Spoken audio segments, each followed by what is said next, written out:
tafa miarady.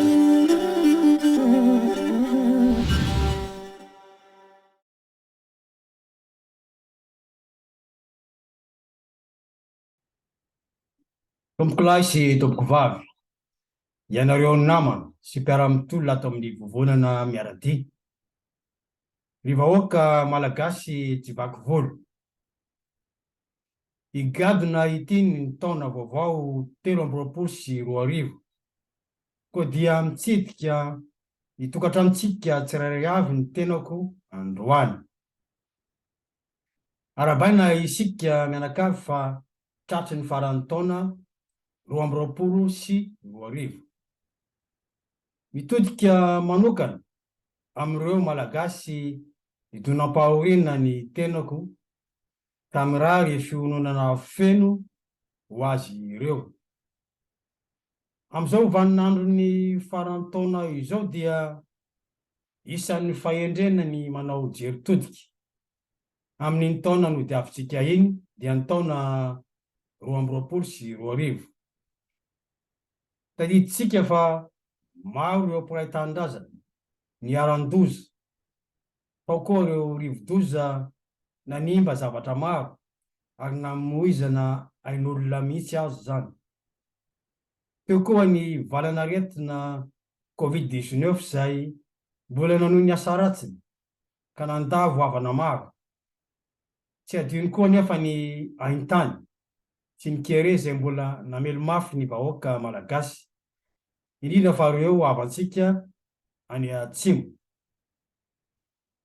Tompoko lahy sy tompoko vavy, ny rariana dia ho rivo vaovao feno fanantenana sy fandrosoana no hitsoka amintsika amin'ity taona 2024 ity.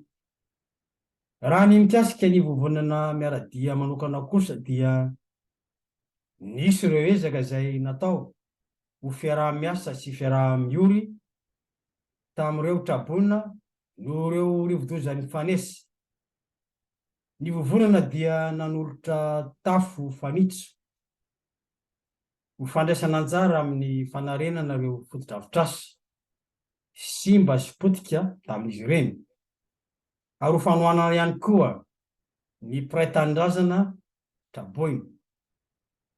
Naneho hevitra ihany koa isika tamin'ny alalan'ny gazety an-tsoratra sy ny fahitalavitra ka isaorako manokana etony ireo mpiara-miasa tamin'izany ezaka izany. Tiako ihany koa ny manamarika fa nisy ny fandraisana ho mpikambana vaovao ato amin'ny vovonana miaradia dia ny fikambanana roa ny TAFA sy ny UEM izany, ary inona fa hitondra rivo-baovao ato amin'ny vovonana miaradia ny fisiany. Tompoko lahy sy tompoko vavy, eo amin'izay lafiny politika izay indrindra dia maneho ny fisaorana ny filoha Andry Rajoelina izahay ato amin'ny vovonana miaradia. Nahavita be ianao Andriamatoa filoha, ary maro koa ireo asa izay mbola eo am-panatanterahana azy ho an'ny tombotsoan'ny vahoaka malagasy.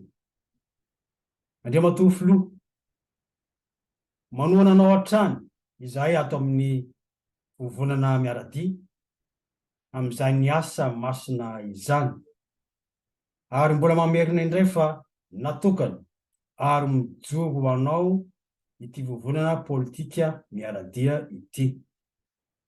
Tiako ihany koa ny manamafy etony fa izahay diaspora dia vonona lalandava anefa ny valibabena ho an'ny tanindrazana eo amin'ny fampandrosoana maharitra any Madagasikara ho tombotsoan'ireo taranaka faramandimby. Manarak'izany, ity taona vaovao 2024 ity dia taona manana ny mahasamihafa azy, satria taona hiatriantsika ny fifidianana ho filoham-pirenena. Zava-dehibe tokoa izany, ary saro-piaro amin'ny fanajana ny demokrasia isika, ary manantena sady ny tandrovana ny fahendrena malagasy sy ny fifanajana eo amin'ny mpanohitra sy ny fitondrana misy. Fa eto dia mitodika manokana amin'ireo namana mpiara-mitolona manohana ny filoha Andry Rajoelina. Manentana antsika ao mba kaondo sy ampiseho hatrany amin'ny vahoaka malagasy ny tanjotsika dia tsy inona akory zany fa ny fanohanana mavitrika ny filoha Andry Rajoelina amin'ny ezaka rehetra zay ataony ho fampandrosoana ny Madagasikara sy ho fanasoavana ny vahoaka malagasy tsy vaky volo.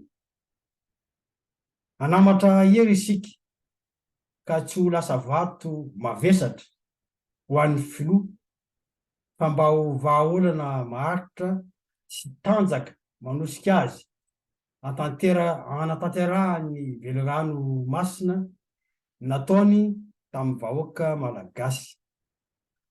Aoka atsahatra ireo endrika fisaratsarahana, aleo ifampiresaka ka hitondra vahaolana maharitra satria hiatrika fifidianana isika ka mila ny rehetra miara-dia.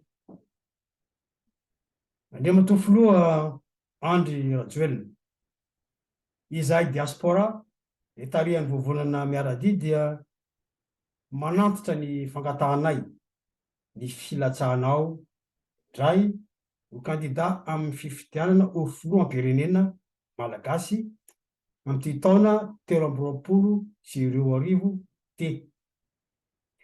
Maniry ihany koa izahay ny mba hanomezana lanja mavesatra manokana ny diaspora amin'ny fampandrosoana sy ny fampandehanana ny raharaham-pirenena. Marioko fa mandray anjara mivantana amin'ny fampandrosoana ny firenena izahay aty ivelany amin'ny alalan'ny famatsiana arabola mivantana ireo havana any an-tanindrazana. Maro ihany koa ireo manampahaizana malagasy, manampahaizana manokana zay te handray anjara amin'ny fampandrosoana sy fampiroboroboana ny toe-karena malagasy. Izany rehetra izany na dia singa ny fotsiny aza Andriamatoa filoha no mahatonga anay mitaky ny zo ahafahana mandray anjara mivantana amin'ny raharaha any an-toerana. Marina fa betsaka ny efa nataonao momba n'izany toy ny forum atao amin'ny CCI Ivato, toy ihany koa ilay fampanantenana amin'ny fahazoan-dalana mifidy. Fa eto dia maniry koa raha maniry izahay Andriamatoa filoha ny mba hisiny ny ministera iray manokana misahana ny diaspora zay inonay fa ny fisiny dia vao maika hanamafy ny fandraisana anjaran'ny malagasy monina aty ivelany amin'ny fampandrosoana ny tanindrazana iombonana. Izahay dia maniry ihany koa ny hananganana faritra vaovao, faritra fa 420 izay mamaritra ny faritra onenan'ny malagasy rehetra aty ivelany. Ilainy izany mba ametrahana ny diaspora ao anatin'ny vondrom-bahoaka faritra tsinjaram-pahefana zay mandrafitra ny Madagasikara, ary koa mba tsy ho tompo-trano miono intsony izahay. Eto ampamarana dia maneho ny firarian-tsoa ho an'ny vahoaka malagasy tsy vaky volo ny tenako amin'ity taona vaovao 2024 ity. Enganie ka ho taona zina ho an'ny sambatan'olona ty taona vaovao ity. Maneho etona ihany koa ny firarian-tsoa ho anao zahay Andriamatoa filoha. Ny fahombiazana ny anenika anao amin'ny fanatanterahana ny velorano nataonao tamin'ny vahoaka malagasy. Mankasitraka tompoko lahy, mankatelina tompoko vavy, masina ny tanindrazana.